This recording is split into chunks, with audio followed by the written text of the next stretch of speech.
Attention! Attention! Make the farm a safe place to live and work. Make your farm safe. Learn how to prevent accidents. Come to the farm safety demonstration.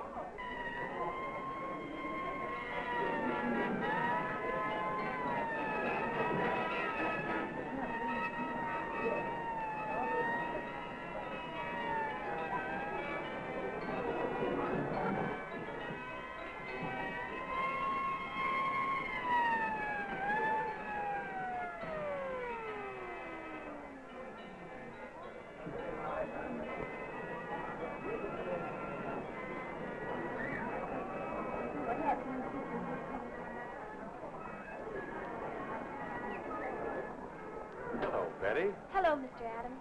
Nervous, Jim? Oh, I sure am. He'll do all right once you get him up on the stage.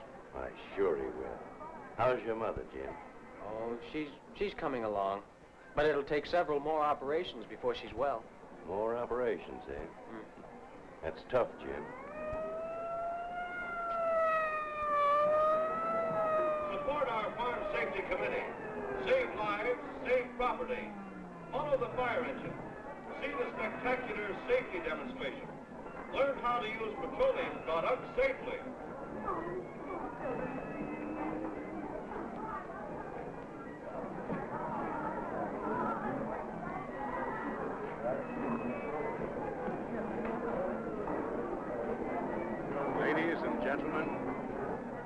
Ladies and gentlemen, on behalf of our newly formed Farm Safety Committee, I welcome you.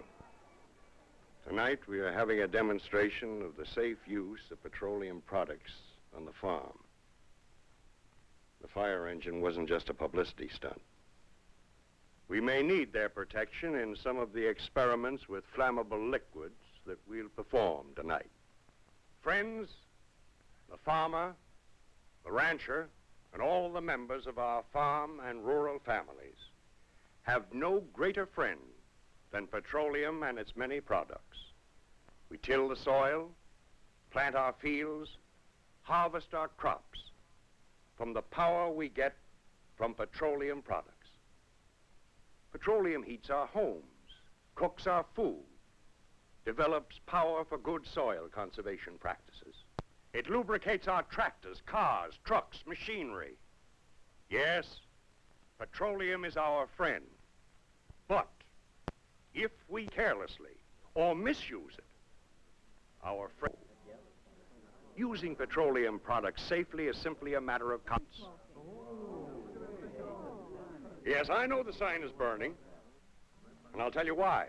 Substance has to be handled in a particular way if we are to get the benefit of it and not harm ourselves or our belongings.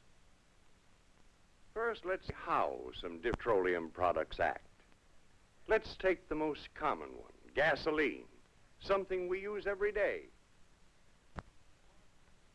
Gasoline seems to burn, doesn't it?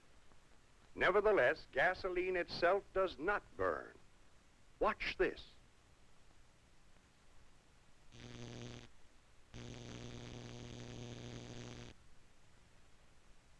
It's not the gasoline which burns, it's the vapors of gasoline which burn. That's true of all petroleum products. In fact, of all combustible materials, even coal and wood. What actually burn are the vapors given off by these materials at certain temperatures. The fact that gasoline vapors burn rapidly is very valuable. This rapid burning is what makes your car run and your tractor work, but it can also present certain hazards. Turn on the arc light, please. This is how you look when you pour gas from one container to another. All right? Pour. But don't watch him. Watch his shadow. That's what burns, those vapors. Do you see what happens when you pour gasoline from a container, tank, or barrel? Do you see why a spark or a flame can cause a fire? Now you can understand why the so-called empty gasoline barrel is dangerous. The liquid gasoline, or take something you do pretty often, although you've probably never seen this view of it, refueling a tractor. Do you see how those vapors pour down over the engine? All they need to set them off is just one little spark. That's why the tractor engine must always be shut off and allowed to cool before refueling. Don't forget, a hot manifold can cause a fire as well as a spark. Here's another dangerous thing to do in refueling. The operator's in a hurry. I'll bet he'll overflow his tank. He doesn't know whether the tank will hold that much or not. Look at that. He could have avoided that by measuring his tank. If you measure your tank, you'll know whether it'll hold that much fuel. Now suppose when he starts the engine, there's a spark of some kind.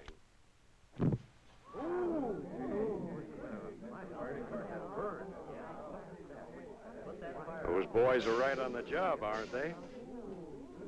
Incidentally, if you ever do overflow your tank, wait 5 or 10 minutes for the gasoline to evaporate before you start the engine.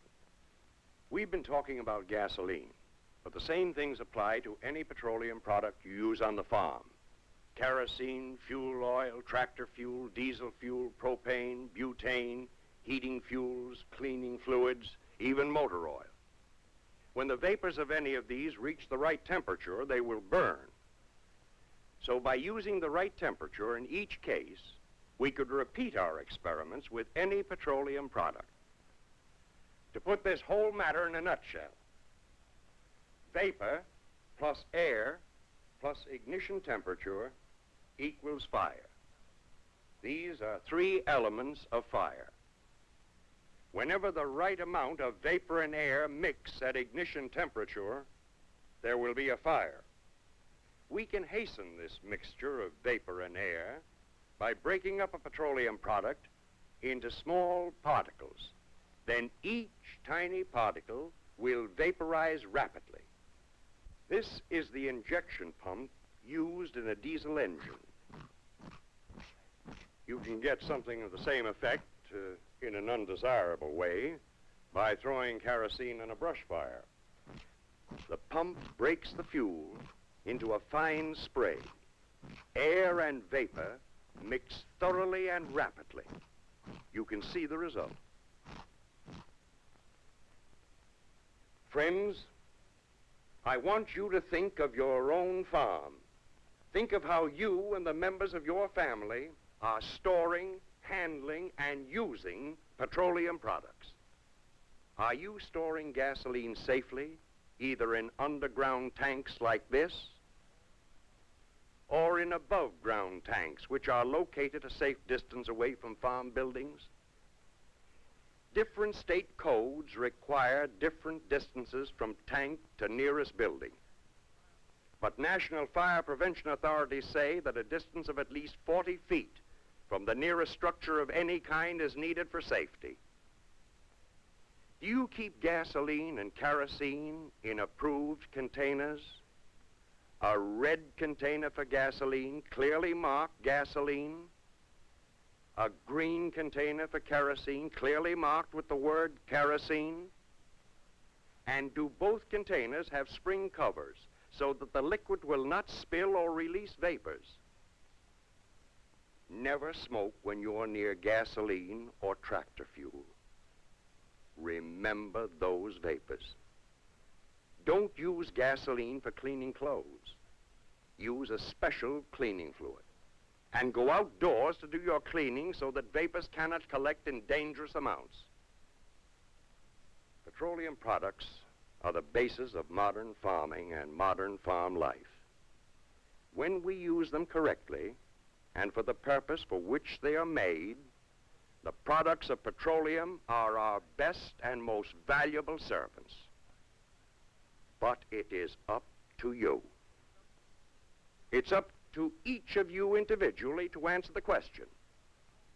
Will petroleum be your servant or your destroyer? The answer depends upon how carefully you handle petroleum products and on whether you use them only for the purposes for which they were made.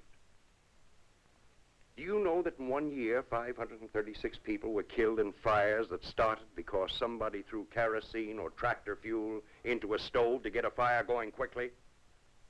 Kerosene vaporizes almost instantly in the presence of heat. It doesn't need a fire to vaporize it or ignite the vapors. A red-hot grate or firebox will do it. Watch how kerosene vaporizes on this warm metal plate. When more kerosene than that little spoonful is used, and the vapors are confined in a stove, this is what happens. And if you're hurt or killed, it's not kerosene's fault, it's yours. Oil companies don't make kerosene to be thrown into a firebox. People buy a bathing suit and go out and get drowned. But you can't blame it on the bathing suit. Now, what usually happens when there's an explosion like that is that the person drops or throws the container. In that way, more kerosene is thrown on the fire, on themselves, and all over, and the fire spreads that much more.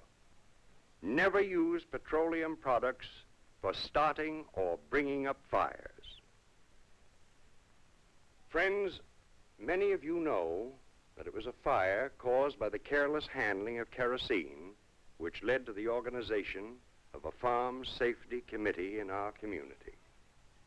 Jim, will you come up now?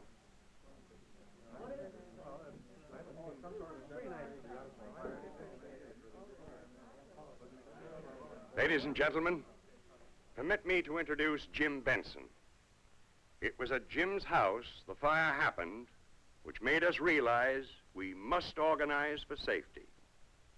Jim is going to tell us the story of that fire. All right, Jim. Well, ladies and gentlemen, we had a fire at our house, a bad one. It started with throwing kerosene in the stove. But I'll tell you that story in just a minute. But first I want to say a few words especially to you young people. They say that we're a bit careless sometimes. Well, maybe we are. But we've got a lot of living to do. And sometimes we're in a hurry to get at it. But it's tough to do much living if you're badly burned or crippled. And it's impossible to do any living if you're dead.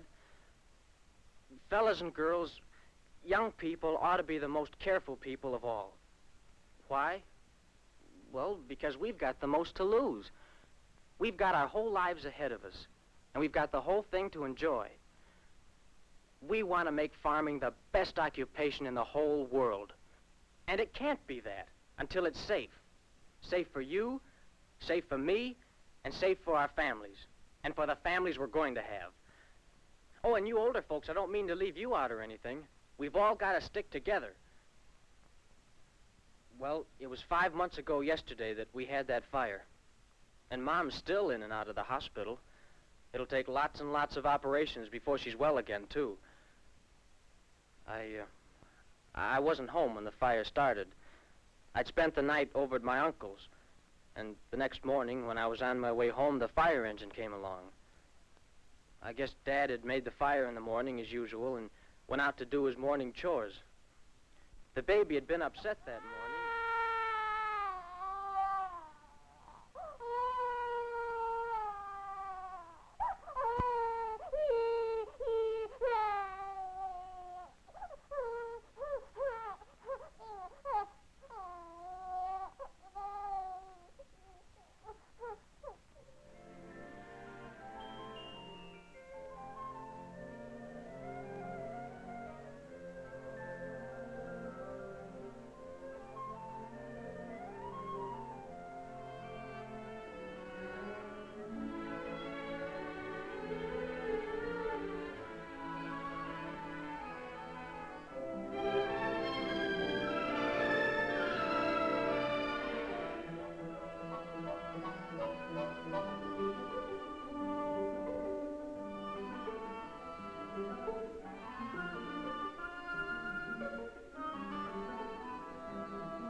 baby asleep? Yes, she finally dropped off. Oh, that's good. Hey, Jim back yet? He should be back any minute now. Where's the ball, Mom? I think it's behind that box over there. He said he'd be back in time for breakfast. Hey, listen. Don't you make so much noise. You wake up the baby. Zip up your jacket. Okay.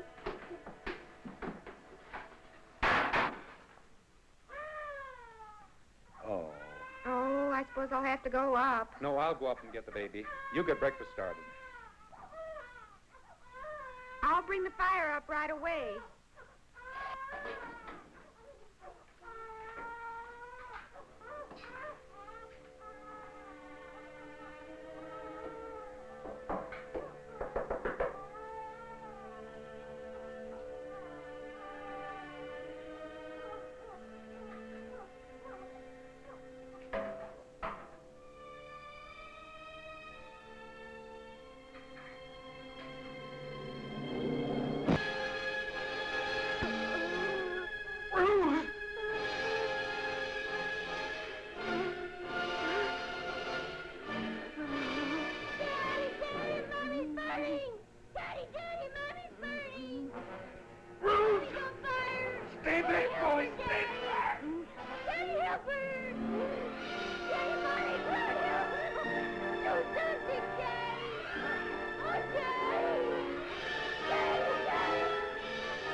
House is on fire. Call the fire department. Call it out here.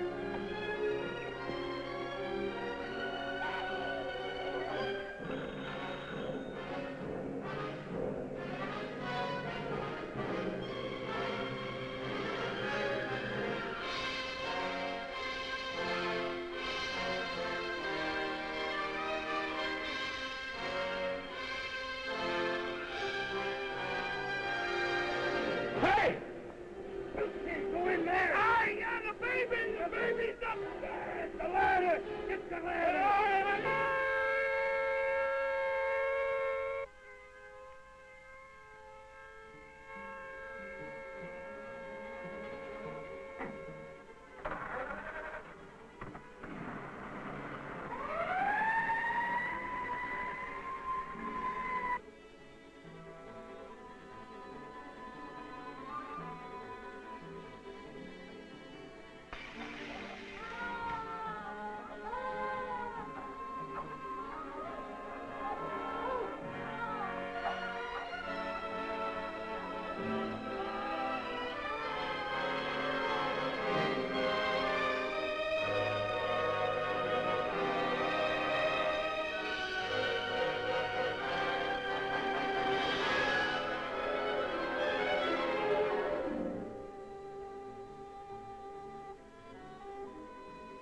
got to get her to the hospital. It's pretty bad, Will.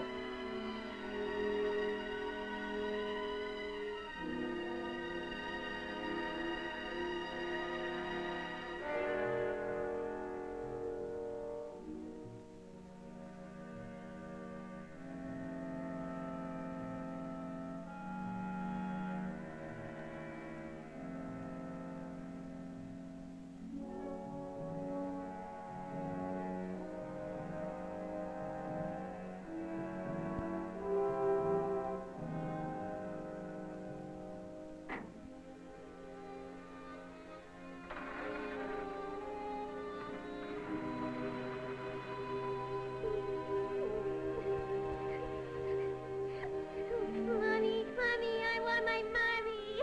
Mommy! I want my Mommy! Daddy, don't take my Mommy away! Mommy! Mommy! Don't go away, Mommy! Don't go away!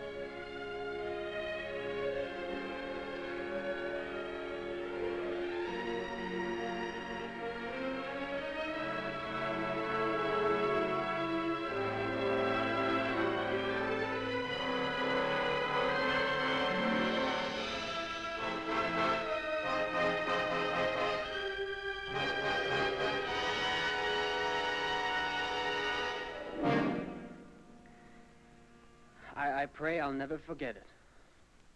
That the agony she suffered will haunt my conscience and your conscience until we have made farming safe.